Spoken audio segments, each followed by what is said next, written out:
Hi, everybody. I'm Neil from Your Gray Matters, and welcome back. Episode 20. We continue today with our investment opportunities, and this is called investing with exempt market dealership products. Usually higher rates of return, but you have to understand what you're doing. We're thrilled to have Stephen Goodfellow with us this week. He has been a specialist in this area for years. So stay tuned. Thanks for watching, and don't forget to like and subscribe. Take care, everybody.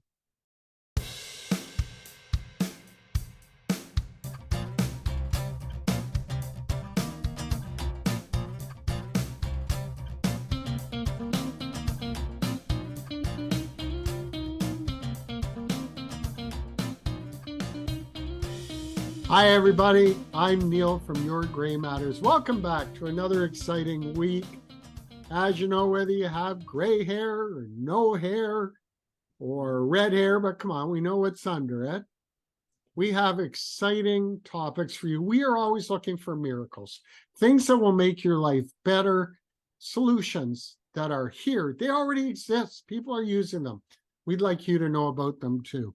Today, I'm really excited because I have not only a good friend and colleague, but he's a real specialist. He's well known in a different area of investing. If you remember in episode 2, we had Michael on. He was talking about fixed rate real estate investing. And today, Stephen Goodfellow, who's joining us right now, he's in a different type of investing, completely unrelated to this. So, Stephen, let me welcome you. This is Stephen Goodfellow, everybody. Stephen, as I said, is a colleague of mine. Stephen, welcome to Your Gray Matters. Thanks for coming on. Neil, thanks very much for inviting me, man. We've known each other for how long? 10, 15 years now? Or Yeah, well, I didn't have gray hair when I met you. So. Yeah, I had gray and I had some.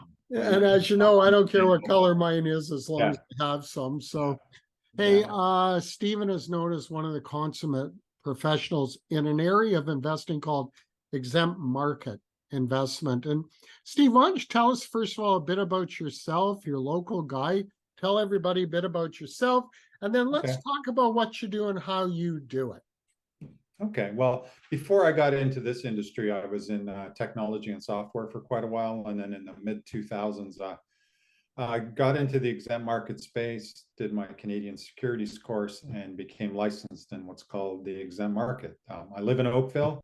I've got 3 adult daughters that have now moved throughout this, Southern Ontario area. And I've been working with Waverly for almost 8 years. Waverly is an exempt market dealer. Oh, okay. And we're going to explain to people during this podcast what an exempt market dealer is, because me having a mortgage license, I report to another government agency that oversees mortgages and life insurance called FSRA, Financial Services Regulator Agency. But Steve, you're with something else. You're with the OSC, the Ontario Securities Commission. Just briefly, maybe help people to understand, what is the OSC and how does it help investors?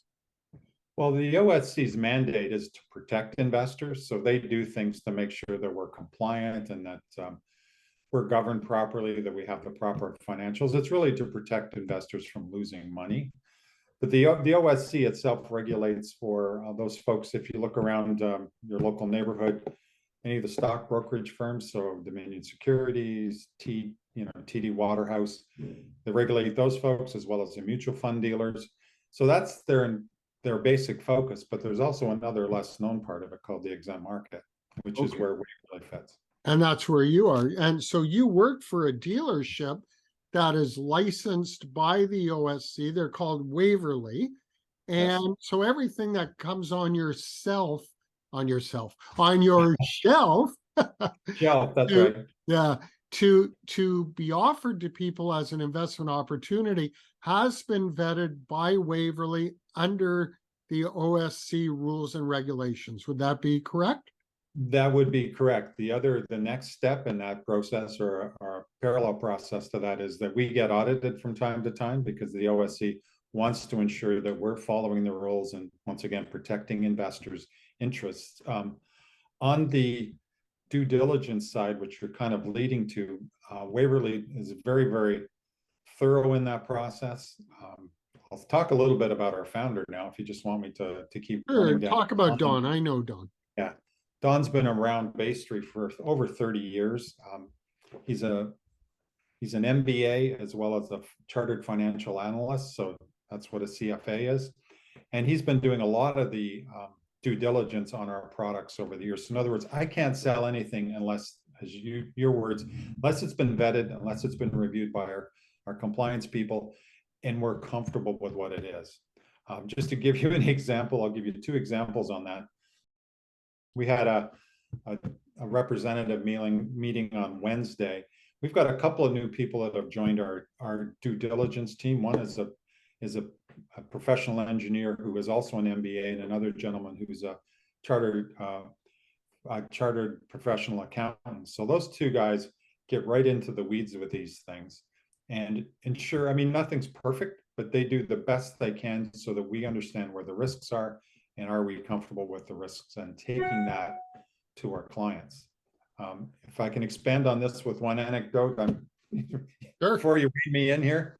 Sure. I sat with one of our issuers about 3 or 4 years ago, just introduced to him. So I looked at the gentleman. I said, okay, what was the due diligence process like with Don and Waverly? And you know how body language is? He started doing this with his head. I said, what's that mean? He said it was painful. I said, good, thank you.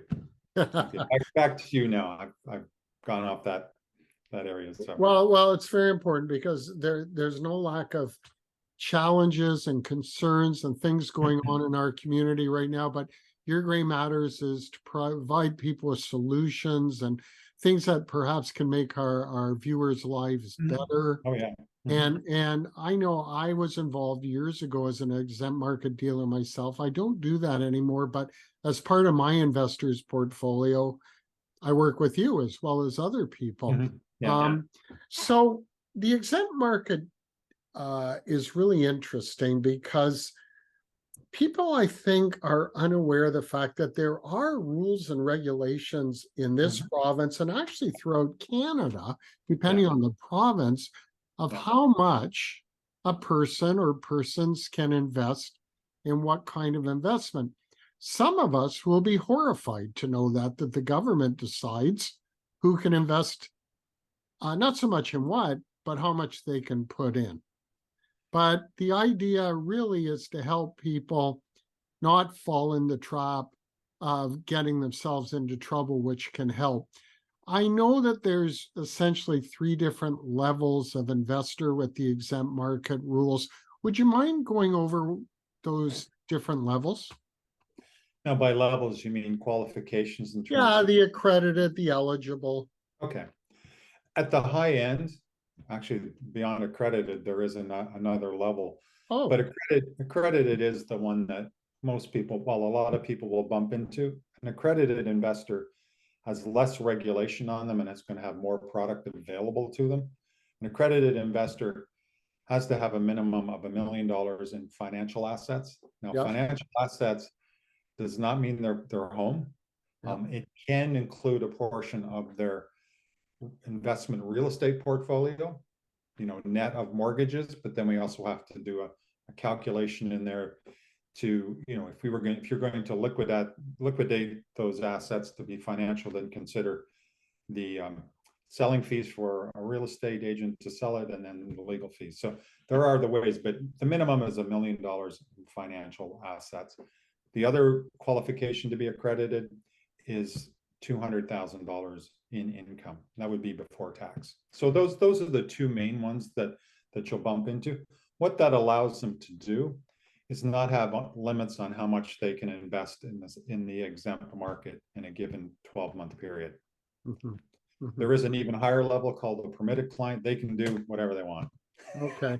And then some of these investments, actually, you don't have to qualify for those levels. You could put in as little as $10,000 quite often. Yes. Maybe even less. But I think what we're touching on today, ladies and gentlemen, as we always do, is the due diligence, the protecting of yourself. None of these investments, zero, none come with a guarantee. We don't use that word. It's not used in the industry. But what it does guarantee when you work with Steve is that the due diligence has been done properly. It is in a format, and I'm going to ask you to comment on that, Steve, that you can read, that your lawyer can read if necessary, or your mentor. So, Steve, talk about prospectus and how these things are presented to people. Most people that have a stock, a bond, or a mutual fund, they buy that through something called a prospectus. So in other words, if the bank's issuing new stock, they use a prospectus, which is a very heavy legal document. That does get a review at the OSC in terms of content, not whether it's good or bad or whether you should invest, but it's just the content to ensure everything's there. In the exempt market, we sell through an offering memorandum, which has the same level of detail, but it never gets reviewed by the OSC. The other thing to say about that, about the offering memorandum, is the issuer, whatever the name of the issuer that's going to market to raise funds, they are responsible for what they put in there. So in other words, if there's some things that aren't correct, then you can go after them because that is their disclosure. They have to update those offering documents on a 12-month basis. So sometimes at different points in the year, you're going to find some products are not available because they're in that quiet period where they have to get their financials updated and reissue their offering documents. Does that cover what you were hoping to get? Yeah, I think what we're trying to say, ladies and gentlemen, is that the OSC has specific rules of how as Steve called them, the issuer, the people borrowing the money from you, the people with whom you're investing, they have rules and regulations on how to present their case and how to present the opportunity. At the same time, the OSC does not read each and every one of these at all. They just provide the rules.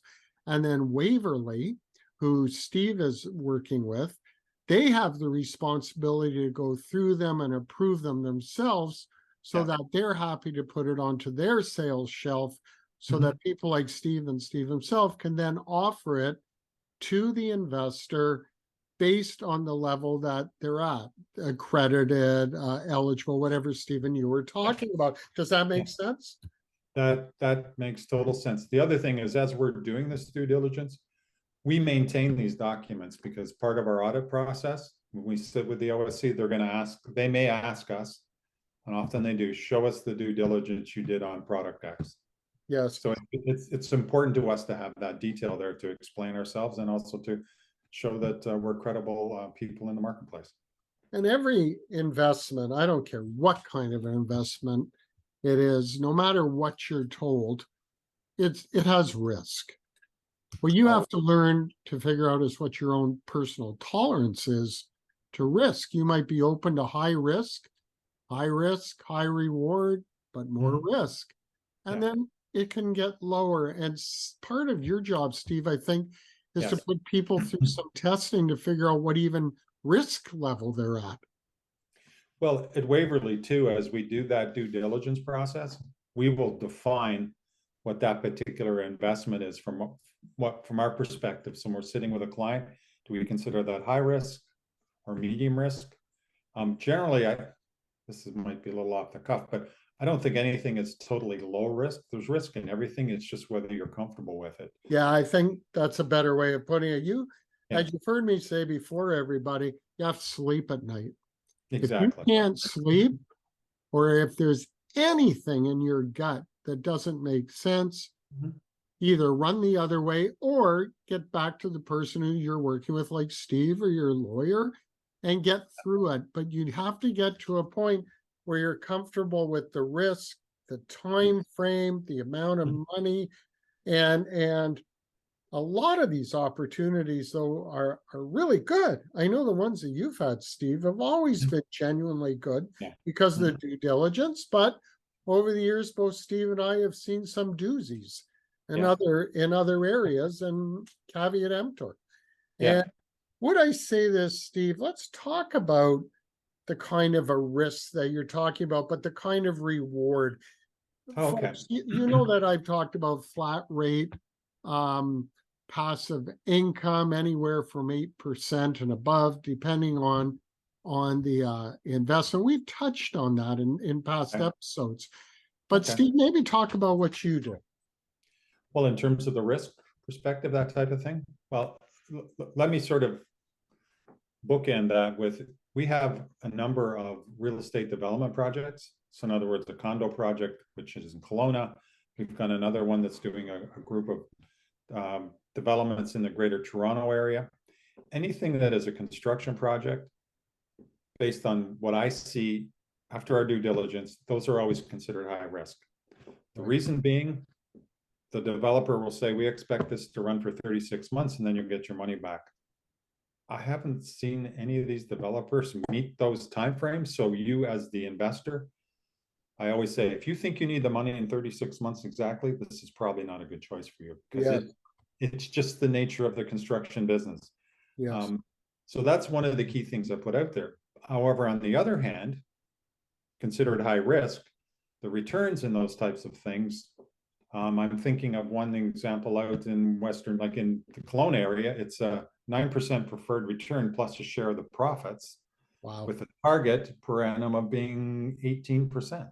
So when you say target, you're talking about a combination of both those areas. That is correct. Yeah, nine in a preferred return, and then another 9% profit sharing. And that would, and that, sorry, and that would likely be laid out in the offering memorandum. Definitely, definitely. And then the other one, which is local to this area, they believe that they can achieve a return that's over 20% per annum. Wow, that's a high return. Well, it's probably worth talking about it right now. And Neil, if you want, let me run on this one. But when you have the opportunity to speak with a developer, somebody that's building condominiums or that type of thing, if you ask them, how do they rate different projects? You know, when you're looking at 3 or 4 different projects and which one you want to put your effort into, what sort of return do you need, or what sort of return do you expect to consider a particular project option? And whenever I ask this question, they'll say, I need between 20 and 25% per annum on my money to make it worthwhile. Most folks look at that and go, that's too good to be true. But if you look at that from the developer's perspective, that's their decision. If it's not going to, if they don't expect it to come in that range, then they don't do it. They go look for something else. Does that help you give a sense of the? Yeah, and it totally, that makes sense, because I know that some of your offerings are pretty remarkable. Some give a 10% return, some give 17. We just reviewed that one the other night, actually. I was skeptical. I wasn't sure. I only went on it because I know you, but I came off of it feeling that the case for it and the reasons that the issuer can provide that made total sense to me. But again, any person who's working with you has to figure out if their own gut likes what they hear. And you have even more higher returns on some of your investments.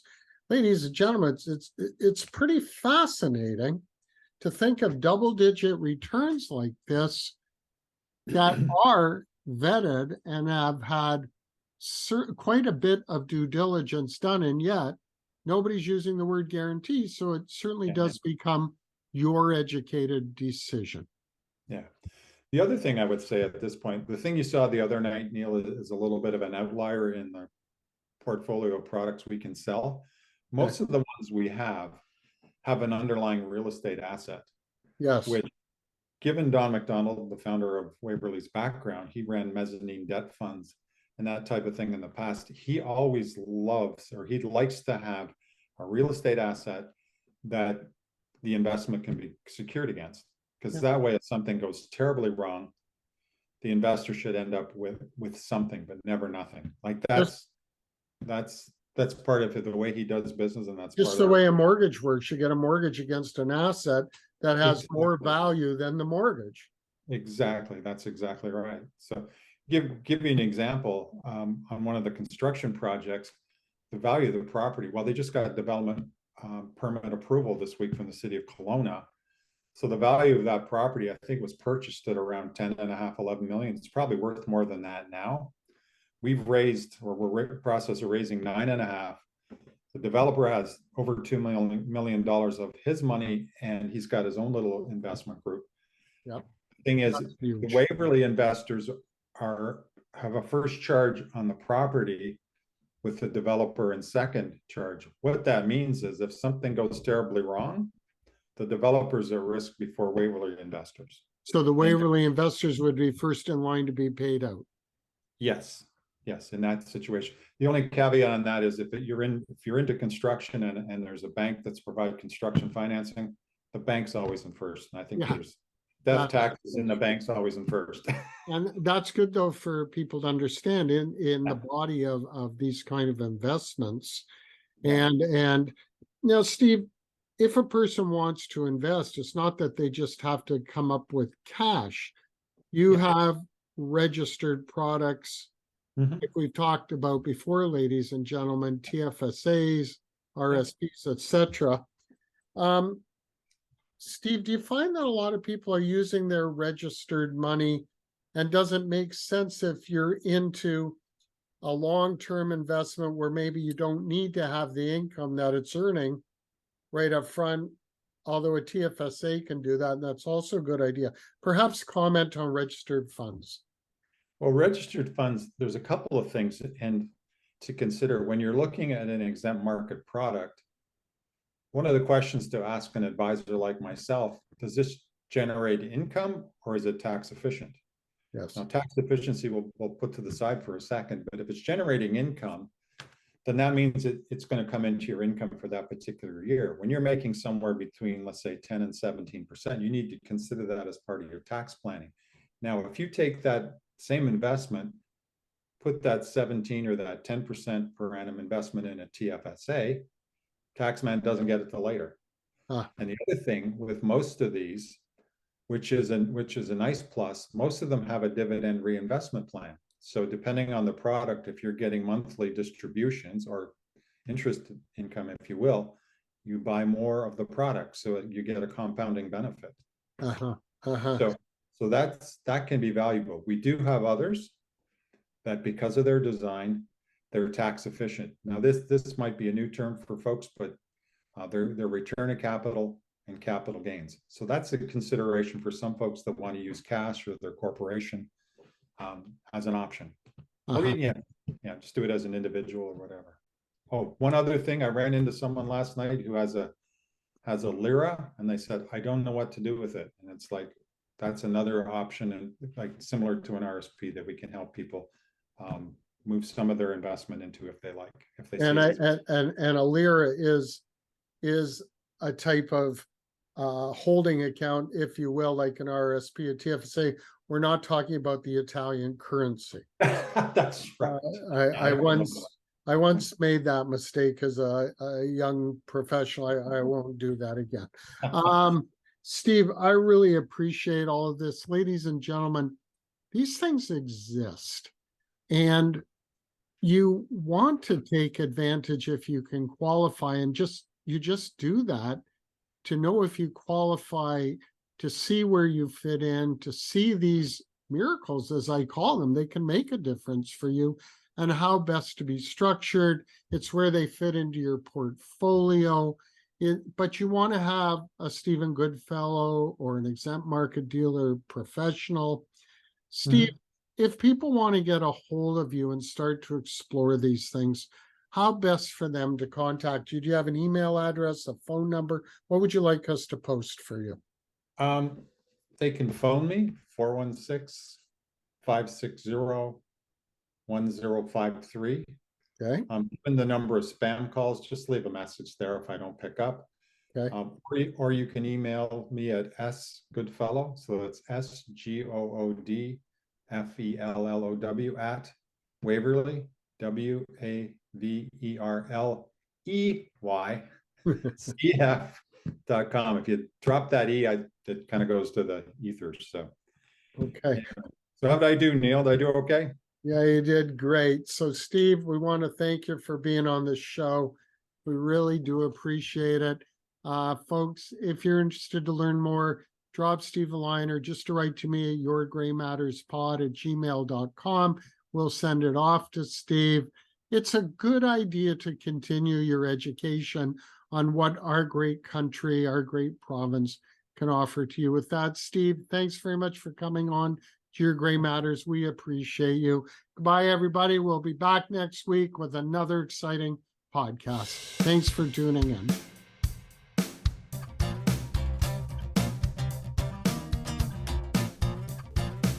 Thanks for listening to the Your Gray Matters podcast. The Your Gray Matters podcast was created by Neil Silvert and Jason Silvert, written and hosted by Neil Silvert, edited by me, Jason Silvert, and produced by Neil Silvert and Jason Silvert.